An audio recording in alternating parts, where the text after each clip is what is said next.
बिस्मिल्लाहिर्रहमानिर्रहीम अस्सलाम वालेकुम। I am N dot viewers. आज की हमारी इस वीडियो का टॉपिक है कि हम कैसे किसी भी नंबर को अपने मोबाइल में कैसे ब्लॉक कर सकते हैं। व्यूवर्स, मिसाल के तौर पर अगर आपको कोई नंबर तंग कर रहा है और आप उसे अपने मोबाइल में ब्लॉक करना चाहते हैं तो इंशाल्लाह इस वीडियो में मैं आपको सब बताऊँगा। तो व्यूवर्स, सबसे पहले तो आप अपने मोबाइल की सेटिंग को ओपन करें।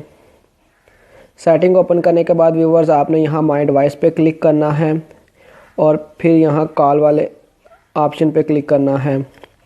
अब व्यूवर्स आपने कॉल रिजेक्शन पे क्लिक करना है और अब व्यूवर्स आपने ऑटो रिजेक्ट लिस्ट पे क्लिक करना है। यहाँ क्लिक करने के बाद व्यूवर्स आपने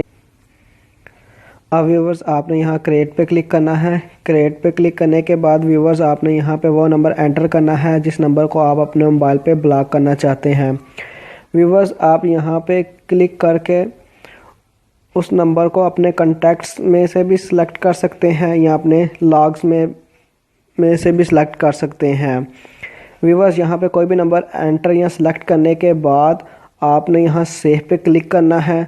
तो जिस नंबर को आप अपने मोबाइल पे ब्लॉक करना चाहते हैं इंशाल्लाह वो नंबर आपके मोबाइल पे ब्लॉक हो जाएगा।